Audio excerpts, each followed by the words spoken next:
Saludos. El decreto 254-06 establece la reglamentación para la regulación de la impresión, emisión y entrega de los comprobantes fiscales. En su artículo 4, literal D, define lo que son las notas de crédito. Las notas de crédito son documentos que emiten los vendedores de bienes y o servicios por la modificación posterior a las condiciones de ventas originalmente pactadas, es decir, mediante estas se pueden anular operaciones, efectuar devoluciones, concesiones por descuentos o bonificaciones y subsanar errores y situaciones similares. Todo esto de conformidad con los plazos establecidos por las leyes y normas tributarias. Pero lo que quiero puntualizar en esto es que la nota de crédito a más de 30 días, es decir, aquellas notas de crédito emitidas con más de 30 días después de producirse la obligación tributaria o después de haberse emitido la factura, lo mismo que también después de haberse recibido el bien o servicio. En muchas ocasiones el tratamiento a este tipo de notas de crédito no es completado correctamente, y esto trae como consecuencia la inconsistencia de los ingresos declarados por la empresa, así como también de sus impuestos, versus los ingresos declarados por los terceros y los impuestos de estos. Por tal razón es importantísimo conocer el debido proceso a completar para la presentación y declaración de las notas de crédito a más de 30 días después de haberse originado la obligación tributaria. En tal sentido, tenemos que la ley 1192 del Código Tributario Dominicano, en el artículo 338, en el literal 4, único párrafo, aquí habla de la nota de crédito y dice que las mismas serán aceptadas como deducción por la DGI siempre y cuando se emitan o produzcan en un plazo no mayor de 30 días después de haberse originado la obligación tributaria, o lo que es lo mismo, después de haberse emitido la factura. Siempre que después o a partir de generar la factura, la nota de crédito sea dentro del plazo de los 30 días, la DGI aceptará la deducción tanto del subtotal o el monto grabado, como también del subtotal o el ITEVIS. Es importante señalar que la única vez que el Código Tributario se refiere a la nota de crédito es en este artículo, como ya he mencionado, el 338, en el literal 4, único párrafo. Después de esto tenemos el decreto 293-11. Este decreto, que es la norma para la aplicación del título tercero del Código Tributario, es decir, la aplicación, norma para la aplicación del impuesto sobre la transferencia de bienes inutilizados y servicios. En este decreto, en el artículo número 8, aquí se amplía lo ya expresado en el artículo 4 del Código Tributario. Aquí se amplía lo expresado en el literal 4 del artículo 338 del Código Tributario, y dice lo siguiente. Artículo 8. Transferencias anuladas. En los casos de transferencias anuladas, total o parcialmente, dentro del plazo de 30 días, contados a partir del nacimiento de la obligación tributaria, el contribuyente tendrá derecho a la deducción del impuesto adelantado en la factura o contratado, siempre que en estas situaciones se cumpla con los requisitos establecidos en el artículo 28 de este reglamento.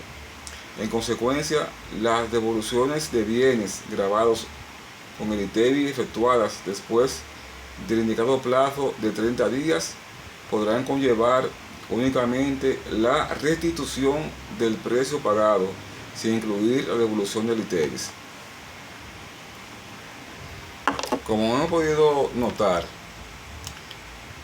las devoluciones después de los 30 días de haberse emitido la factura, es decir, si se sobrepasan los 30 días después de haberse emitido la factura, la DGI solamente admitirá la parte del subtotal de la factura, o la parte del monto grabado, o la parte del monto a grabar. Solamente esto es lo que la DGI aceptará como deducción, en tanto que el ITEVIS o el impuesto no será posible su deducción. En esta parte es donde muchos de los usuarios del IT1, lo mismo que también del IR2, no completan el debido procedimiento para la presentación de la nota de crédito a más de 30 días. En este orden de ideas quisiera presentar un ejemplo para que poder ilustrar y poder ver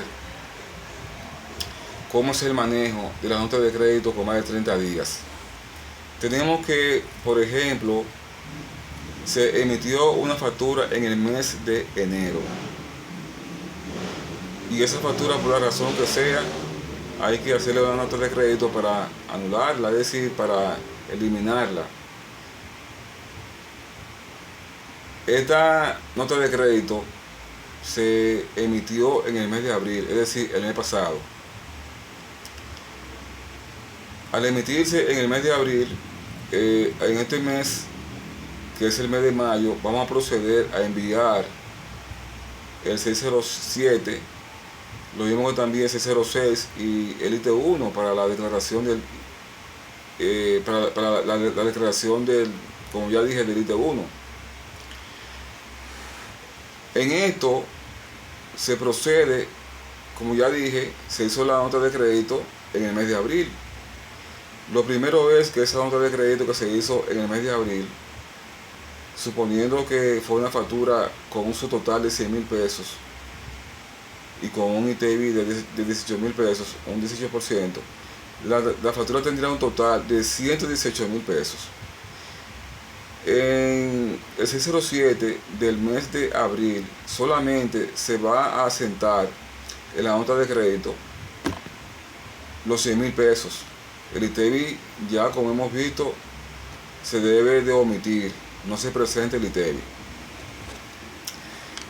Posteriormente, luego de completar el 607 con esta nota de crédito, se procede al envío a la DGI ante la oficina virtual. Una vez enviado el formato 607, se procede con la complementación o con el llenado del formulario IT1. Y para esto vamos al anexo A. En el anexo A, para completar el proceso de esta nota de crédito con más de 30 días, porque esa nota de crédito corresponde a una factura del mes de enero, para completar el debido proceso y tomando en consideración que es una empresa o negocio que aún todavía no tiene instalado el sistema de facturación electrónico, aún estamos, es lo mismo, pero para que sea más visible, más viable. Vamos a ver que esta empresa tiene todavía una facturación con los comprobantes serie B, es decir, como ya he dicho, no tiene facturación electrónica. En el formulario IT1, en el anexo A,